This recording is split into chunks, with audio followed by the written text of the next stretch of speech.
आप देख रहे हैं ए भारत समाचार, सबसे खास सबसे फास्ट। मुख्यमंत्री योगी आदित्यनाथ ने एक बार फिर से अलीगढ़ में दिया बयान, बटोगे तो कटोगे। समाजवादी पार्टी और कांग्रेस पर जमकर साधा निशाना। मुख्यमंत्री योगी आदित्यनाथ ने शनिवार को जटारी स्थित पालीवाल फार्म हाउस में भाजपा प्रत्याशी सुरेंद्र दिलेर के समर्थन में आयोजित चुनावी जनसभा में शामिल हुए। इस दौरान उन्होंने कहा, अलीगढ़ वही है जहां 1906 में मुस्लिम लीग की स्थापना हुई थी।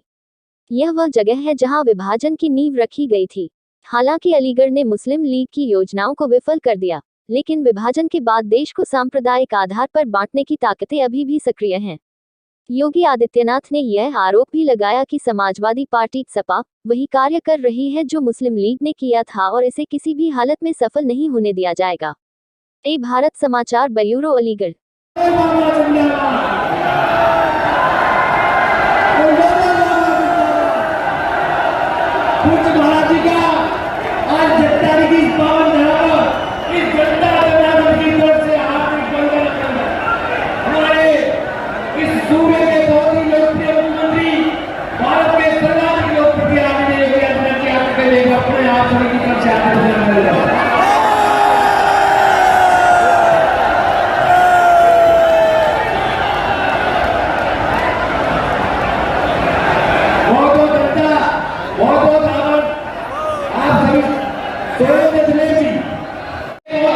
मुख्यमंत्री भारत के सर्वाधिक लोकप्रिय आदरणीय योगी आदित्यनाथ जी आपके लिए अपने आप सभी की तरफ से आगे बढ़ते हैं।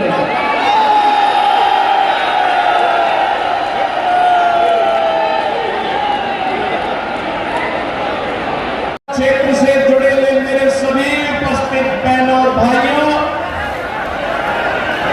मैं सबसे पहले आप सबका मैं अभिनंदन करता हूं कि दोपहर 12 बजे से आप लोग यहां पर खड़े होकर के सुरेंद्र दिलेर को अपना आशीर्वाद दे ही रहे हैं, लेकिन इतने उत्साह के साथ आपने मेरा इंतजार किया है। बहनों और भाइयों, मैं भी प्रातः 9 बजे वाराणसी में चल करके पहले फूलपुर गया हूं, फूलपुर से कानपुर आया हूं और कानपुर से अब मैं आपके बीच खैर में आया हूं। मैं तो आज केवल आपसे यही अपील करने के लिए आया हूं, अलीगढ़ भूला नहीं होगा, अलीगढ़ को भूलना भी नहीं चाहिए।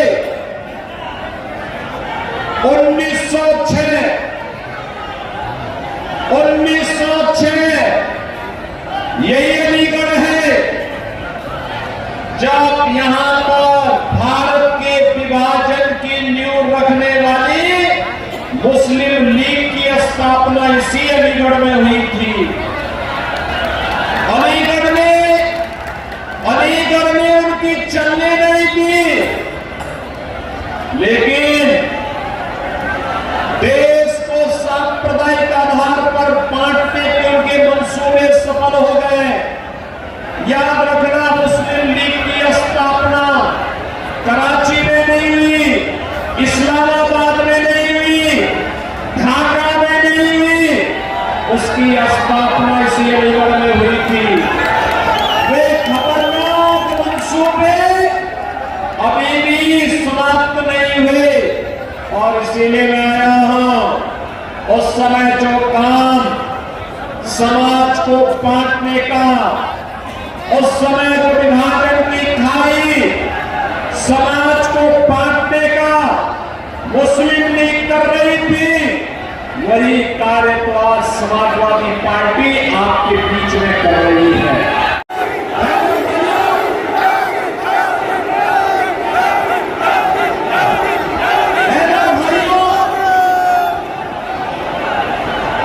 सबसे यही कहने के लिए आया हूं, जो काम मुस्लिम लीग ने किया था, वही काम आज समाजवादी पार्टी कर रही है। इसलिए इनके मंसूबों को हमें सफल नहीं होने देना है, कतई सफल नहीं होने देना है।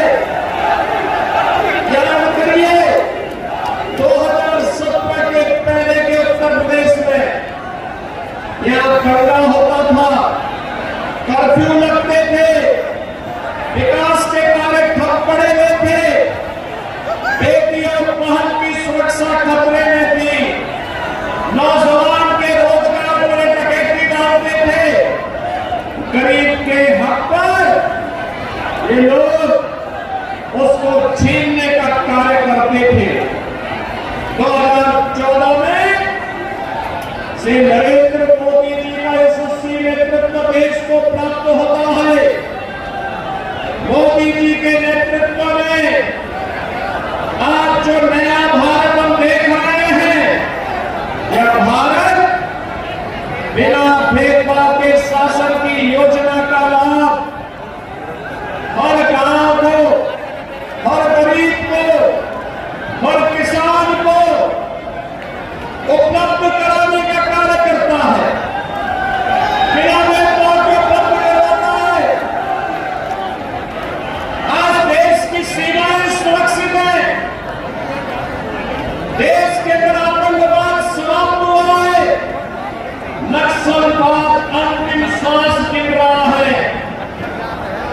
बहनों भाइयों, मिशन रोजगार के अंतर्गत हमारे नौजवानों को सरकारी नौकरी मिल रही है, तो हमारा आज का नौजवान अपना स्टार्टअप स्थापित करके रोजगार का सृजन भी कर रहा है। बहनों भाइयों, ये नया भारत है। Highway, railway, rapid rail, airport ये तो बना ही रहा है, साथ साथ हर घर नल की योजना से लेकर के सेंट्रल और स्टेट यूनिवर्सिटी के निर्माण से लेकर के वन डिस्ट्रिक्ट और मेडिकल कॉलेज का निर्माण भी करवाना है। ये अयोध्या के लिए 500 वर्षों में इंतजार क्यों करना पड़ा? आज अयोध्या में भगवान राम का भव्य मंदिर का निर्माण हो गया, तब हो पा रहा है जब डबल इंजन की भाजपा की सरकार थी।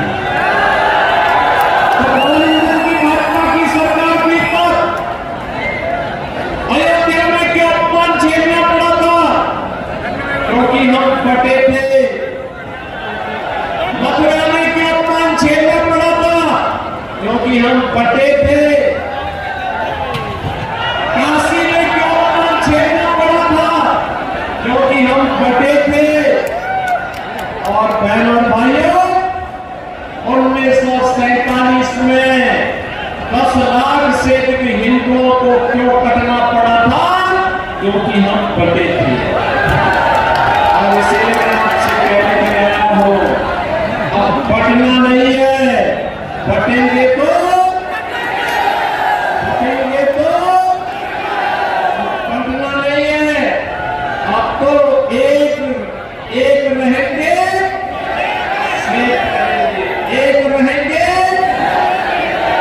और इसीलिए आपका आह्वान करने के लिए आया हूं, विकास और सुरक्षा हमारी गारंटी, विकास और सुरक्षा हमारी गारंटी, गरीब कल्याणकारी योजनाओं की हमारी गारंटी। लेकिन समाज को बांटने वाले तत्वों से सावधान रहते हुए विकसित भारत की परिकल्पना के लिए जो कार्य हो रहा है, राजा महेंद्र प्रताप सिंह जी के नाम पर अलीगढ़ में विश्वविद्यालय का निर्माण, या फिर पाकिस्तान की रूह कंपाने के लिए आपके अलीगढ़ में एक डिफेंस कॉरिडोर का निर्माण, ये सभी को है, ये सभी को अपने हो रहा है। यहाँ का नौजवान जब अब सीमाओं पर जाएगा, वह भी कहेगा कि ये तोप तो मेरे अलीगढ़ में बनी है। और अलीगढ़ की तोप जब सीमाओं पर थका पर एक साथ दुश्मन की तरफ अपनी मार करते हुए गरजेगी, तो पाकिस्तान की रूहें काम जाएंगी। एक्सप्रेसवे, फिल्म सिटी और ये क्षेत्र तो आप देखना कुछ ही दिनों के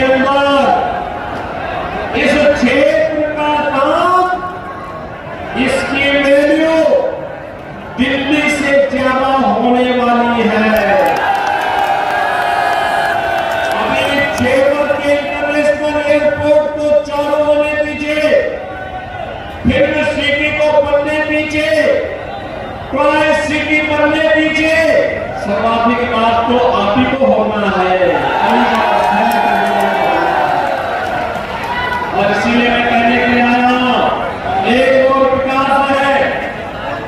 गरीब कल्याणकारी योजनाओं में हर गरीब के लिए मकान की सुविधा, हर गरीब के लिए राशन की सुविधा, हर गरीब के लिए 5 लाख रुपए की स्वास्थ्य का कवर, हर गरीब के लिए उज्ज्वला योजना हो या फिर विद्युत के कनेक्शन की व्यवस्था, ये भी सबको सरकार दे रही है।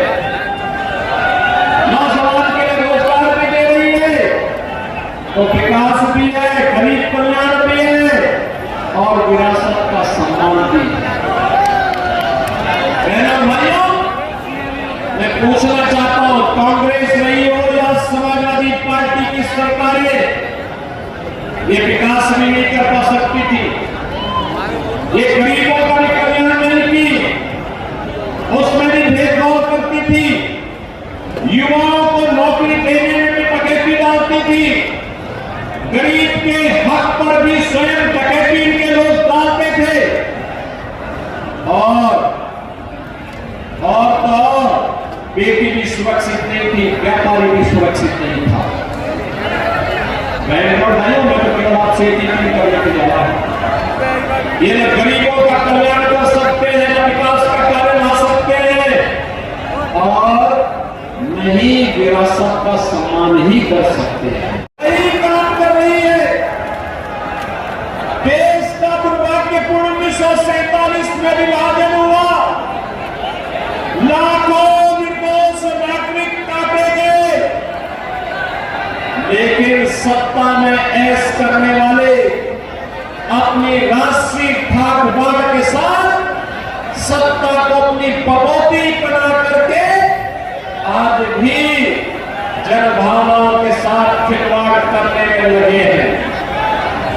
बहनों और भाइयों, मुझे कहने में कोई गुरेज नहीं, जब एक और आराम से सब द्वारों में सवाल है, अंदर के द्वारों में सवाल।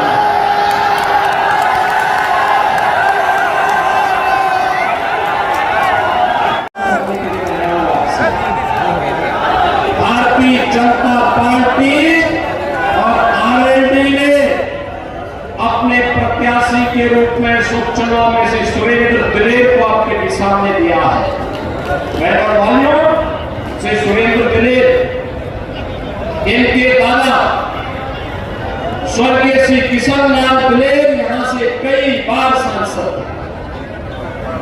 कितनी सज्जनता की प्रतिमूर्ति थी, सज्जनता की प्रतिमूर्ति थी, ईमानदारी के साथ जनता के प्रत्येक के सुख दुख में सहभागी होने का कार्य करते थे, सबके सामने सबको सम्मान देते थे, और इनके स्वर्गीय पिता श्री राजवीर सिंह दिलेर, मेरे साथ तो दोनों लोग सांसद थे, या मेरा सौभाग्य है कि मुझे दोनों के समय में सांसद रहने का अवसर प्राप्त हुआ। वहां भी सांसद, विधायक भी थे और सांसद भी थे, और इसलिए बहनों और भाइयों, एक और अपने संस्कारों के साथ भारतीय जनता पार्टी के मूल्यों और मुद्दों के साथ जुड़े हुए सुरेंद्र दिलेर हैं, और दूसरी तरफ पूर्व विधायक स्वर्गीय मलखान सिंह के हत्यारों को संरक्षण देने वाले लोग हैं। याद रखना, अपराधियों को कभी मत आगे बढ़ने देना, कभी मत आगे बढ़ने देना। ये अपराधी और माफिया समाज के सबसे बड़े दुश्मन हैं। ये जब भी सत्ता की टोर इनके हाथ में होगी, गरीब भी परेशान होगा, बेटी की सुरक्षा खतरे में पड़ेगी, व्यापारी तबाह होगा और विकास बाधित होगा। इन अपराधियों की जगह तो जेल होनी चाहिए, आतंकवादियों की जगह जहन्नुम होनी चाहिए। और इसलिए मैं आपसे आह्वान करने के लिए आया हूं कि सुरेंद्र पिलेर को कमल चुनाव चिन्ह पर चुनाव जिता के भेजना है, विजयी बना के भेजेंगे, बना के भेजेंगे। पीछे के लोग पीछे पीछे पीछे क्यों पीछे के हाथ खड़े नहीं हैं? पीछे सभी लोगों से मैं बात करूंगा, सभी करके आशीर्वाद दीजिए। सभी लोग कहेंगे, सभी लोग सहमत हैं।